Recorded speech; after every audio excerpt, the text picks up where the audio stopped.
Smart મીટરના કારણે ગ્રાહકોનું લાઇટ બિલ 3 ગણું આવે છે. ગ્રાહકોની ના છતાં બળજબરીપૂર્વક વીજ કંપની દ્વારા ગ્રાહકોના ઘરે જઈ સ્માર્ટ મીટર લગાવવામાં આવે છે. તેથી જ રાજ્યભરમાં સ્માર્ટ મીટરને લઈને વિરોધ થઈ રહ્યો છે.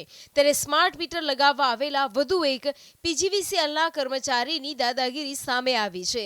જેમાં ગ્રાહકે કંટાળી સ્માર્ટ મીટર લગાવવા આવેલા પીજીવીસીએલના કર્મચારીને ફડાકો ઝીકી દીધો હતો. વાત છે સુરેન્દ્રનગર, જ્યાં રતનપર સંજીવની સોસાયટીમાં સોલાર પેનલ લગાવેલ ગ્રાહકને ત્યાં કોઈ પણ જાતની જાણ કે નિયમ વગર દાદાગીરી કરી સોલાર મીટર નાખવા માટે એક વીજ કર્મચારી ગયો હતો. ત્યારે ગ્રાહકે જાણ કે નિયમ વગર દાદાગીરી કરી સોલાર મીટર નાખવા મુદ્દે વિરોધ કરી સ્માર્ટ મીટર ન નાખવા કહ્યું હતું. પરંતુ છતાં વીજ કર્મચારીએ દાદાગીરી કરી સ્માર્ટ મીટર નાખતા ગ્રાહકે પોતાનો પિત્તો ગુમાવી વીજ કર્મચારીને ઝાપટ મારી દીધી હતી.